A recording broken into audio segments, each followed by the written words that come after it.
Welcome back. Arsenal manager Arsene Wenger has refused to write off his team's chances of winning the Premier League title despite their poor start to the season. The London side are 12 points behind leaders Manchester City with just 9 games gone, and after last week's thrashing at Old Trafford by Manchester City, it has prompted some to suggest the pecking order in the Premier League has changed for good. But ahead of his side's visit to Chelsea today, Wenger has insisted his team are still capable of finishing in top spot. Look, who would write off a title after 9 games? Only people who do that have nothing to do in this job. If you don't believe that you have a chance, but we have to be realistic at the moment. We are not in contention for that. But there's only 9 games played, and what is important is to fight, to get in there. And no team has won the championship after 9 games. And Tottenham Hotspur manager Harry Redknapp says he would sign Manchester City striker Carlos Tevez, but could not afford him. Tevez has been fined by City after the club accused him of refusing to come off the bench against Bayern Munich, an allegation he denies. With his future at Main Road in doubt, Tevez could leave in the January transfer window, and Redknapp admitted an admiration for the Argentinian. Yeah, anyone would like him. He's a fantastic player. I don't think anyone would, let's be honest, this time last year he was, he's an amazing player. And when he plays, no one gives more than he does. He works his socks off. He runs and chases and tackles and plays and scores goals. He's the full package, isn't he, when he plays? So I don't think there's too many teams who wouldn't like him. Affording him is a different matter. That's the problem. We couldn't afford him, really. In golf, Briton Richie Ramsey maintained his Andalusia Masters lead as the difficult course took its toll on second-round scoring. Ramsey's 1 over par 72 left him 5 under par 137, 2 strokes better than Frenchman Gregory Havre on 71 and 3 ahead of Spain's Sergio Garcia on 70. Ramsey will now have to hold off Garcia if he is to add the Andalusia title to his maiden win, the South African Open in 2009. And over in the US, the contrast couldn't be greater between the two of the country's biggest sports, with one competition completing its World Series and the other in danger of its entire season being cancelled. The St. Louis Cardinals completed their magical comeback season by beating the Texas Rangers 6-2 in a deciding 7th game to clinch the World Series of Baseball on Friday.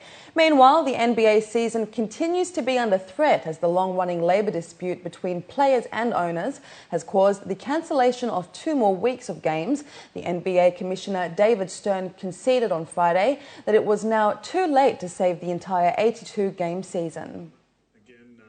It's not practical, possible, or prudent to have a full season now.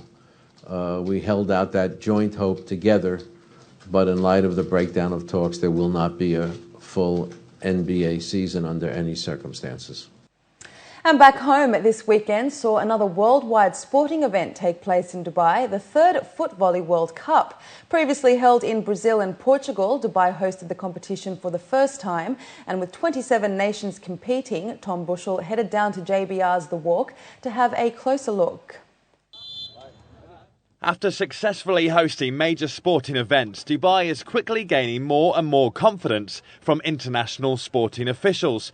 Hosting world meetings like the FINA Arena Swimming Championships and 2009's FIFA Beach Football Competition, Dubai this weekend hosted another World Cup event.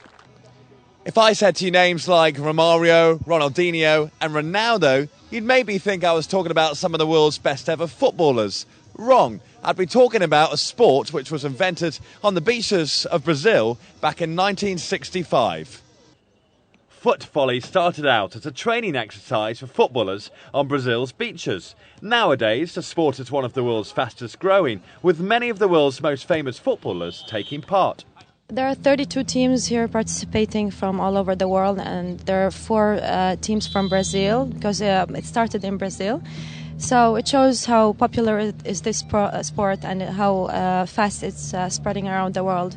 So whereas England invented football, Brazil invented foot volley. The only difference is, of course, Brazil are actually quite good at the sport they invented. And with over 4 teams taking part in this World Cup, they are regarded as the favourites to win. The UAE national team are also taking part, and they're just loving playing in front of 6,000 home fans at this purpose-built arena.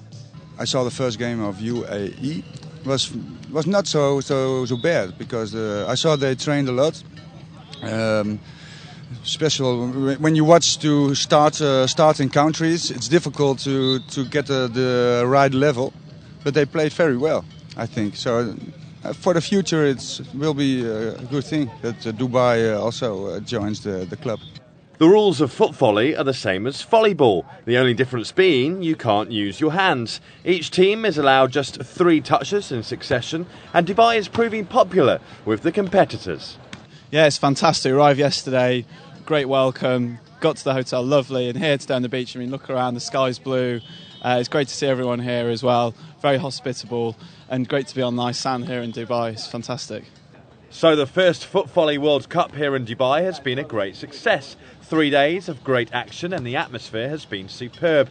International tournaments such as this, together with events like the Dubai World Golf Championships, really do put Dubai at the forefront of the sporting world. Tom Bushell, 7 National News.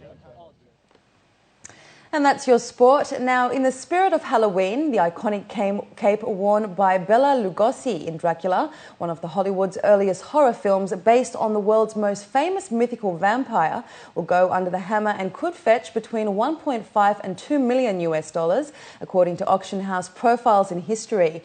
The Icons of Hollywood sale will feature many items from various Hollywood films, but the black cape worn by Lugosi in the classic 1931 horror flick is expected to be one of the biggest selling items.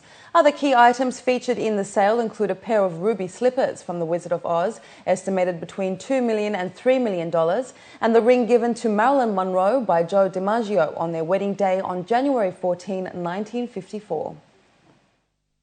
The Bela Lugosi cape from Dracula, I mean, the cape was a signature part of his character. I mean, he would envelope his victims and his prey. It has never been released and it never been offered for sale. I mean, this has been literally in the Lugosi collection since 1931 and has remained there ever since. We expect the cape the estimate is $1.5 million to $2 million, but it could very well exceed that. The Icons of Hollywood auction will be held in Beverly Hills from December 15th to December 17th. And with that, let's take a look at the local and international weather forecast for tomorrow.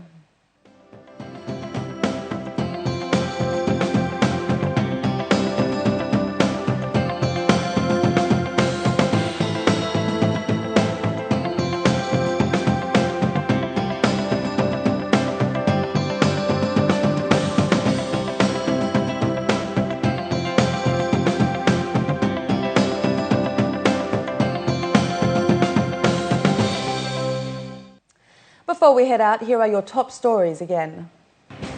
Ruler of Dubai issues decree on the governance of boards of directors. 12,000 residents solid in the fight against breast cancer. And Thai officials race to defend Bangkok from the ongoing floods.